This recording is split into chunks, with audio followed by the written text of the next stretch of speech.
Welcome to FRCmedia News for Thursday, February 6, 2020. I'm Keith Tebow. Tonight, South End residents will get an update on some of their environmental concerns at King Philip Mill and the Healy School.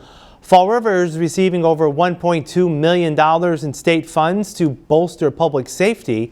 And city officials are gearing up for the federal decennial census coming up later this spring.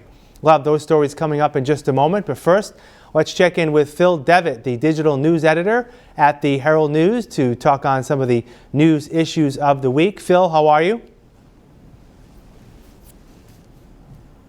I'm doing fine, Keith. Good to be with you. Well, thanks for joining us. Let's get right to it. A couple of weeks ago, we had the story going back to the federal indictments of former Mayor Jazio Correa and others in Boston. In that indictment, former Chief of Staff Jan Andrade was involved and also indicted for bribery and extortion and other charges.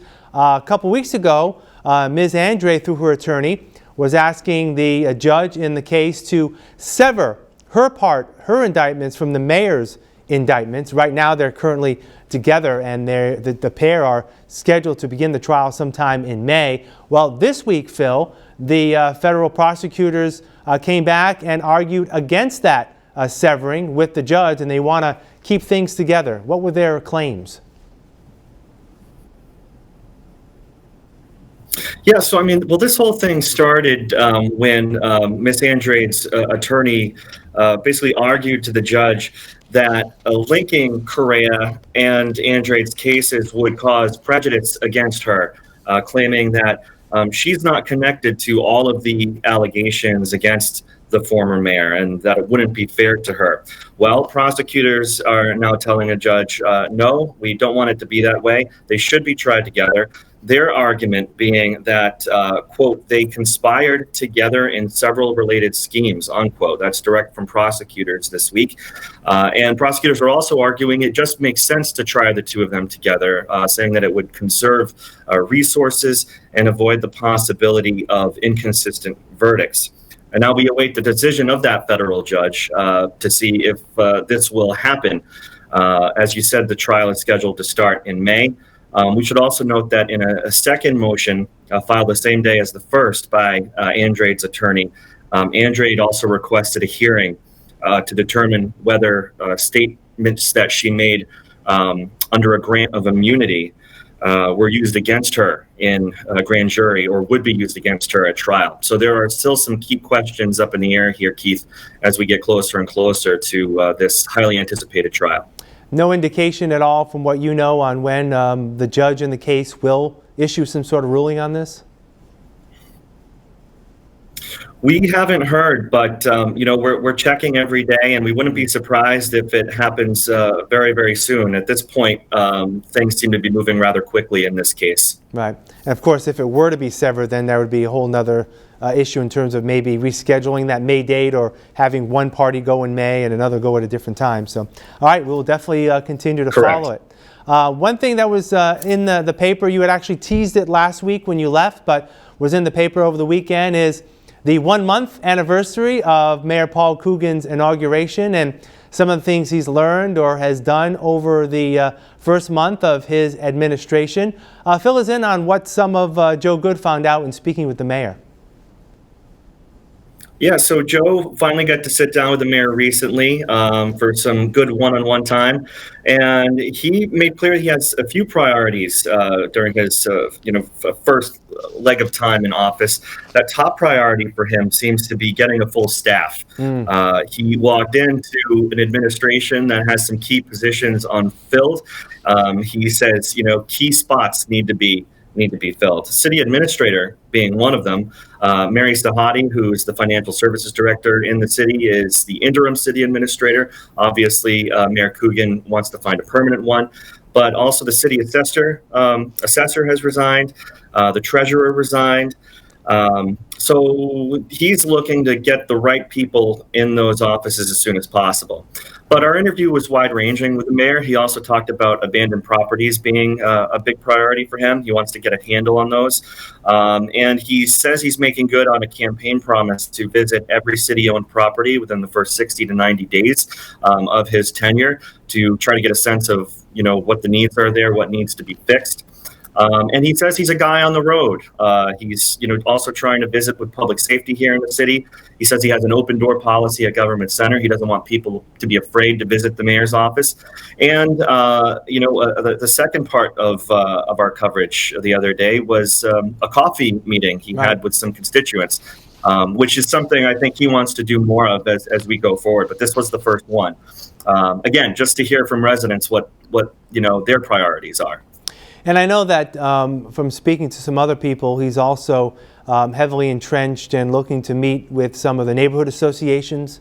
He has done that, I believe. I believe he even met with some of them prior to taking office in January in seeing their needs in terms of neighborhood associations. That had been done in the past, but he wants to make it a point to visit with some of those neighborhood associations. You talk about that coffee time with the mayor down in the far south end of Fall River, speaking to residents, and I think he plans on doing more of those. Is that correct? Yeah, that's the sense we get. Again, he says he's a man out on the streets. I get the sense from him. I don't know him very well personally, but I get the sense through the reporting that we've done that, he doesn't like to be in the office a whole heck of a lot. If he's there, it's because he's getting a lot of work done. Otherwise, he wants to be out meeting people and figuring out what needs his attention next. And I think a big priority this summer, will be cleanup of the city, getting litter off the streets, sort of restoring some beauty to some places that need it. Right. So we'll have to look forward to that.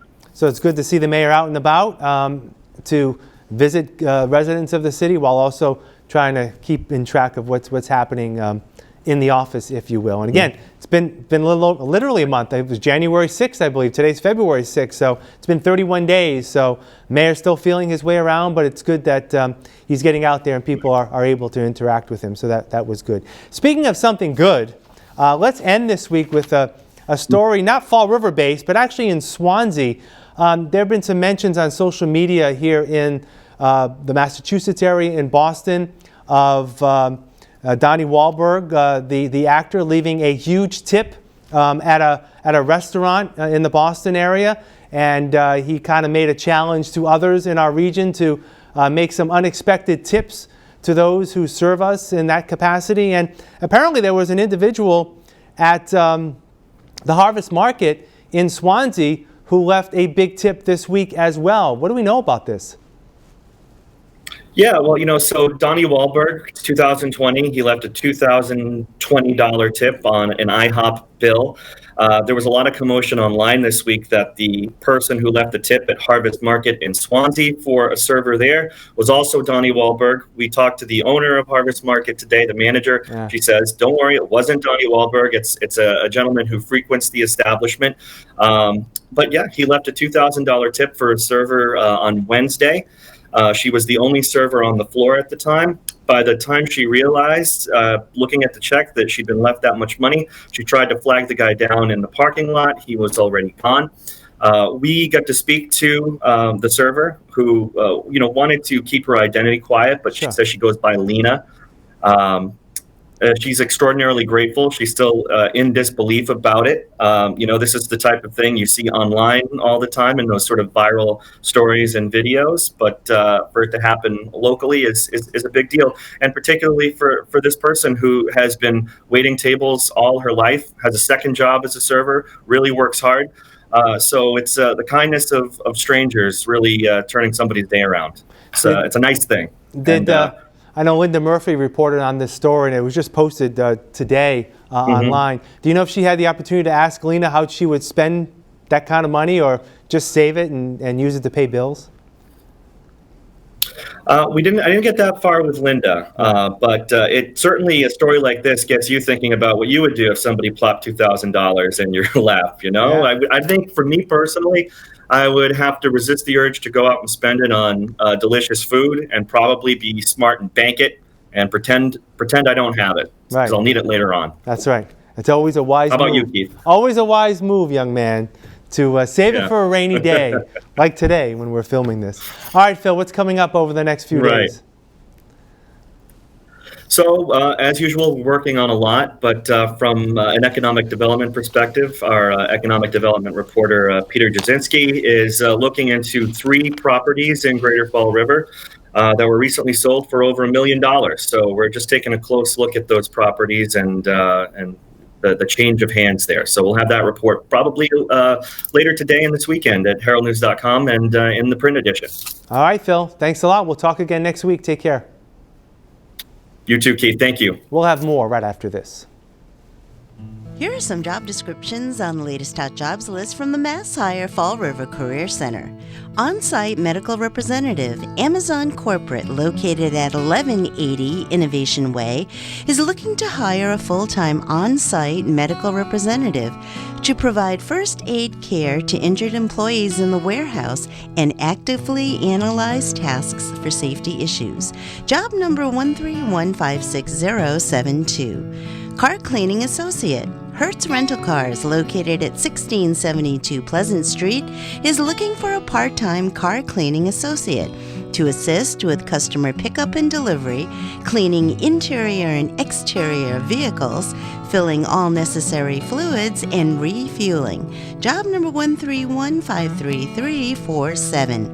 Kitchen helper. New Boston Bakery, located at 279 New Boston Road, is in need of a full-time kitchen helper to assist in a busy cafe bakery environment in food preparation and safety. Job number 1315465. AutoZone, located at 870 North Main Street, is looking to fulfill the following full and part-time positions. Auto parts delivery driver.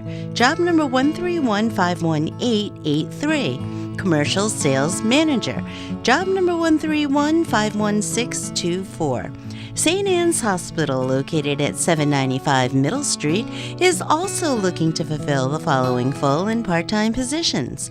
Medical scribe, job number 1315781. Staff CT technician, job number 1315784. For more information on these or other positions, visit Mass Hire JobQuest at jobquest.dcs.eol.mass.gov or call the Mass Hire Fall River Career Center at 508-730-5000. Welcome back. 2 major demolition projects in the city's south end, the King Philip Mill and the former Healy School, have caused some environmental concerns for local residents. Tonight at 6:30 at Good Shepherd Parish, representatives of the State Department of Environmental Protection will be on hand at the South End Neighborhood Association meeting to provide greater detail on the cleanup efforts. Neighborhood Association President and State Representative Alan Sylvia says the projects have been well monitored by the DEP and pose no threat to nearby residents. DEP visited 40 times. So it's people who think that that never happened, visited 40 times over that, and I was there many of those times. So this wasn't something that was haphazardly done, or just say knock a building down and we're not going to be checking air quality and those concerns. So I think it's good for people to, again, hear about this issue. You know, it was 7 years ago we were worried about a building burning and evacuating people. So now it's a little different, and we're getting to that point in time where we're going to have preservation of a mill building, we're going to have brand new homes, and we're going to have a new green space, over a half an acre of green space, opening Cook Pond that has never been opened before, never seen by human eyes. So we're excited about that. No one's in any danger. I know there was some concerns about public safety. They as soon as there's an issue, the Department of Environmental Protection is why they close it down. That's why they seal it if there's traces of asbestos. So people should know that asbestos is in every building that was built prior to 1980. So many of your homes have asbestos. Every school built before 1980 has asbestos. Every mill building. So asbestos only becomes dangerous when it's disturbed, demolished, and those particles go into the air. Air quality control is important. They're going to be addressing that, so we're looking forward to that. Mayor Paul Coogan will also be attending tonight's Neighborhood Association meeting to address any other resident concerns. Fall River Police and Fire Department received a much-needed boost last week as Lieutenant Governor Karen Polito provided a state grant of over $1.26 million for staffing needs. And it's really the public safety that is the most important job of government, federal, state, and local government, to ensure the public safety. And sometimes we just take for granted, and accepting all the people in this room for sure, that they're always going to be there for us, because they always are. In the emergency calls, in the routine matters that they need to do every single day to protect properties and help people interact with the school department. All the things that we ask our police and fire departments to do are pretty incredible, and we should never take them for granted. And these jobs are hard. They need equipment, they need training, they need the best to be able to do their very best for you. And we are very grateful, and I speak for everyone here, that there are men and women of this community and of the communities of the Commonwealth who wear that uniform and get up and answer the call every single day. And to them and to their families at home, we so appreciate their service, their sacrifice, and their deep responsibility for keeping all of us safe. So just please acknowledge all the public safety folks.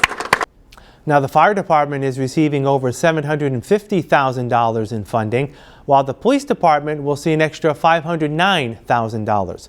Of all the public safety grants issued this year, Fall River received the largest award. We'll have more FRC Media News after this.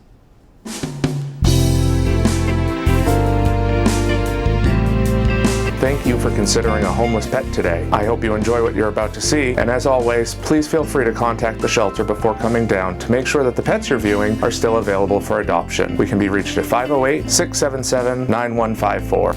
Hi, welcome to Hot Dogs and Cool Cats. Today we have Margot here. Margot is a young lady. She's about 8 months old or so. As you can see, she's got a nice gray coat, very, very soft still.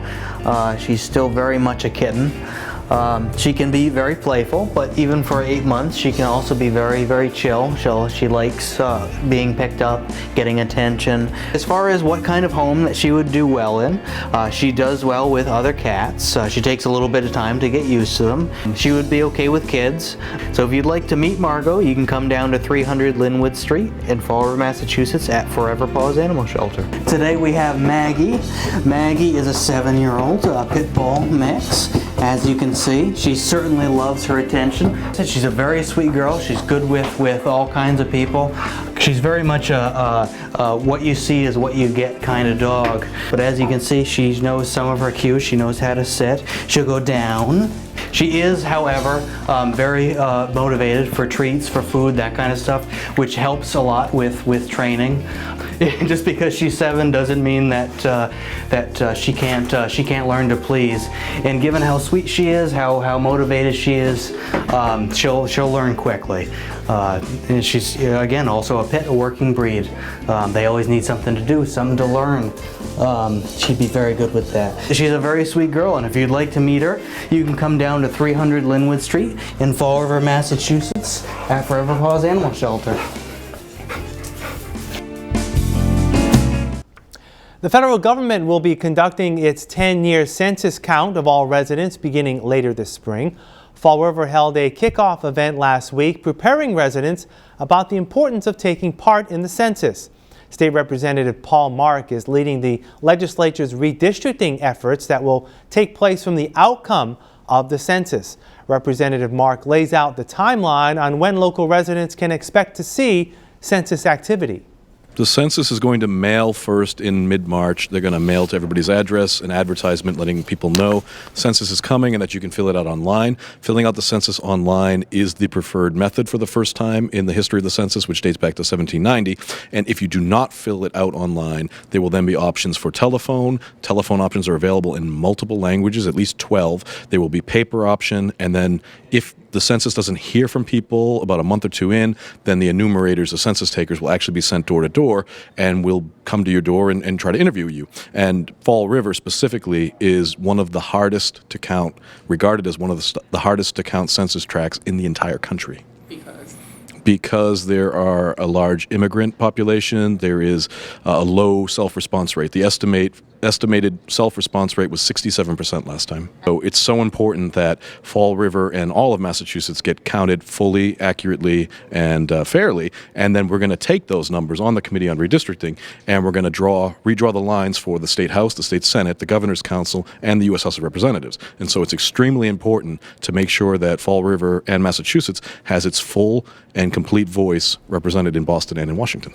The census is also seeking to fill some temporary positions needed to conduct the count. For more information, please contact Fall River Government Center. That's it for this edition of FRC Media News. You can watch FRC Media News Thursdays and Fridays at 6 p.m. and follow our stories online at frmedia.org. For all of us here at FRC Media News, I'm Keith Tebow. Have a great week. We'll see you next Thursday.